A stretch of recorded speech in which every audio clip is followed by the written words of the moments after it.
እንደ ቤት ውስጥ ራሱን አጥፍቶ ነው ያገኘነው እና እንደ ቤት ውስጥ ራሱን ሰቅሎ ነው ያገኘነው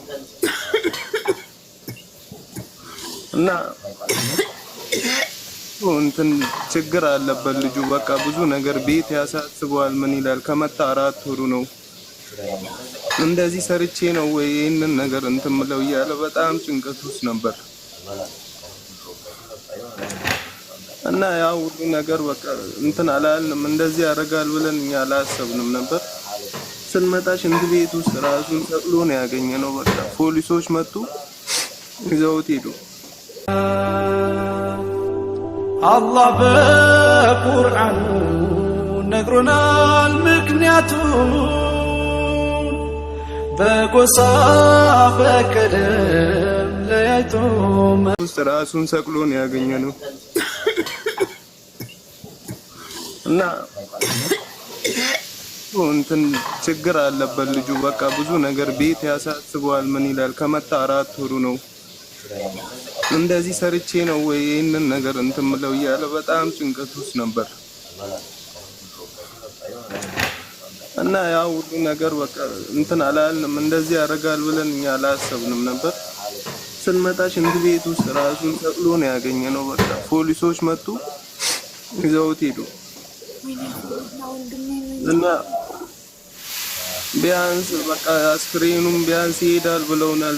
ካምፓኒ እንችላለን ብለዋል። ቢያንስ እዛ ለቤተሰቦቹ ያለውን ነገር ቢያንስ ከሰው እኛ የተወሰነ ሰብስበናል በራሳችን ያለንን ለቤተሰቦቹ ቢያንስ የሆነ ነገር እዛ ለቅሶ የመኪና እንኳን ከአዲስ አበባ ባሌ ሮቤ ነው እና የተወሰነ እንዲችልለት ነበር። እኔ ቪዲዮ ሰርቼ ነበር። ምንም ማንም ሰው እንትን ያለኝ የለም እንዲያግዘው የሆነ ነገር እንድታግዙን። መቼ ነው ወንድማችን ራሱን ያጠፋው? ዛሬ 3ኛ ቀን። እሺ ታዲያ አሁን አስክሬኑን የሚችለው ኢንሹራንሱ ነው? ካምፓኒ ኢትዮጵያ ከአዲስ አበባ ወደ ክፍለ ሀገር የሚሄድበት ነው?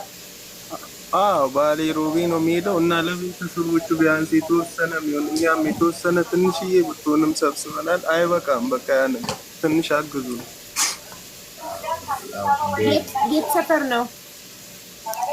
አቡዳቢ ቤኒያስ ቻይና ካምፕ።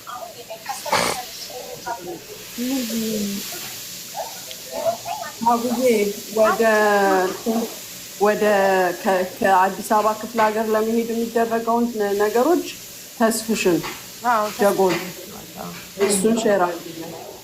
ለቤተሰብ ለሚለው ደግሞ እሱ ከመጀመሪያ ከዚህ ይነሳና ምን ያህል እነሱ የሰበሰቡት ላይ የሚጨመርላቸውም በውስጥ ነው ላንቺ። እኛ የተወሰነ እንትን ብለናል። የቤተሰቡም አካውንት አለ እዚህ የወንድምየው አካውንት አለ እዛ ቢያንስ ለቅሶንም ምኑንም በቃ ተቀብሎ እኛም ትንሽ ውስጣችን እዚህ እንዲያርፍ ነው። በቃ በጣም ጨንቆናል። ስትረስ ውስጥ ነው ያለነው። ማነው አስክሬኑ የሚቀበለው? ተስፍሽን እንጥራው፣ ተስፍሽ አረርጌውን እንጥራው። ማነው የሚቀበልላት? ከዚህ ይሄዳል፣ ያው ከዚህ ይሄዳል ተብሏል። የሚቀበል ግን የለም። የሚቀበል የለም። ተስፍሽ አረርጌው ይቀበልላችኋል። ጀጎል እሺ፣ ተስፍሽን ጥሩት። ቆይ ዋትስአፕ ቮይስ አድርግልኝ።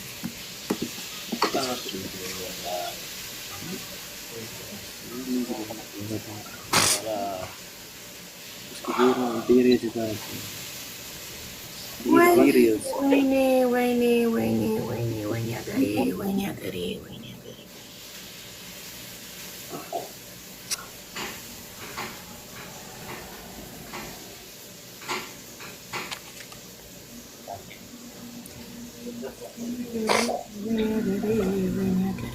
ሼር አድርጉላት። ተስፍሻለሁ ወረቀት ደፍተር ተሰማጋሽ ወጣታል ቢያንስ ምንም ለቤተሰቡ ቢያንስ ትንሽ ቢያንስ የሞራል በቃ ልጄ ሰርቶ የሆነ ነገር አግኝቶ ይመጣል ብላ እዛ የሚጠብቁ ብዙ እንትን ያለ ቢያንስ ለነሱ መጽናኛ በቃ ሁሉም ቤተሰብ አለ።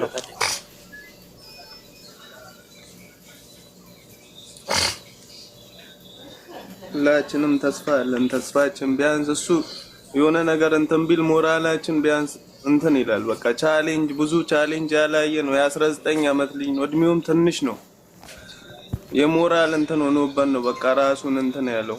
እዛ ያሳለፈው ፑል ነበረው ፑል ቤቱን ሽጦ ምኑን ሽጦ ተመልሼ እጄ እዛ ምን አረጋለሁ ብሎ ነው ራሱን እዚሁ ሽንት ቤት ውስጥ ከኛም ተደብቆ እንትን ያለው። እዚሁ አብረን ነው የምናድረው። ይኸው እሱ ነው እኮ ምን ሆኖ ነው? ስራ እየሰራ አልነበረም? ደሞዝ እየተቀበለ አልነበረም? ምን ገጥሞት ነው? ትንሽ የደሞዝ እጥረትም አለ ትንሽ የስራውም ትንሽ ያው ፀሐይ ነበር የሆነ ሰዓት ራሱ እየተማረረ መጣ። ልጅነትም አለበት።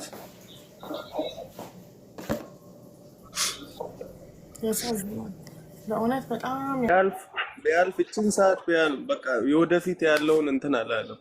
አሁን ያለበትን ሁኔታ ነው እሱ የተረዳው። እችን ቀን ትላፍ ብሎ ወደ መታገሉ አልገባም። ያሳዝናል እውነት ማለት በመምጣቱ ብቻ ሲጸጸት ነው የምትሰሙት። እኔ እኮ ሀገሬ ላይ ከዚህ የተሻለ ገንዘብ አገኝ ነበር ለዚህ ለምን መጣው እያለ ሲጸጸት ብቻ ነው የምትሰሙት። ሲጸጸት ነው ባሉ ቤተሰብ ውስጥ ያወራ እንዴት ነበር? እንደዛ ነበር ስለነበረው ወንድማችን ነው። ዘመድክ ነው ላንተ? ያጎቴ ልጅ ነው። ወይኔ እኔን አይዞክ እሺ፣ ፈጣሪ ጽናቱን ይስጥክ። በሰው ሀገር ቤተሰብ ማጣት በጣም ይከብዳል። አይዞክ ወንድም አለ። ምን አለበት ችግሩን በነገረን ኖሮ ቢያንስ ይሄን ከማድረጉ መጥቶ ቢነግረን ሁላችንም እናግዘው ነበር፣ ያቅማችንን እናደርግ ነበር። ምንም በቃ የሚናገረው ነገር የለም። በቃ ለጸታል በቃ ራሱን ቢዚ ያደርጋል። በቃ ስራ መስራ ነው ብር ለቅሞ እንደምንም ወደ ሀገር እንልካለን ትገባለህ እዛ ትሰራለህ ያለው ነበር።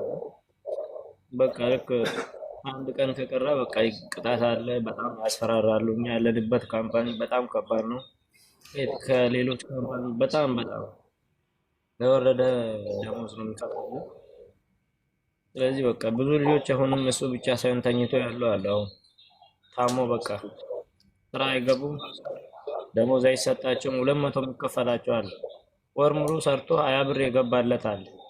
ለምንድን ነው እንደዚህ የተባለ እንደዚህ የተደረገ ሲባል የአይዲ የሚቆረጠው እስከ 3 ወር ብቻ ተባለ። እስከ 5 ወር ገባ ነው ተመጣ።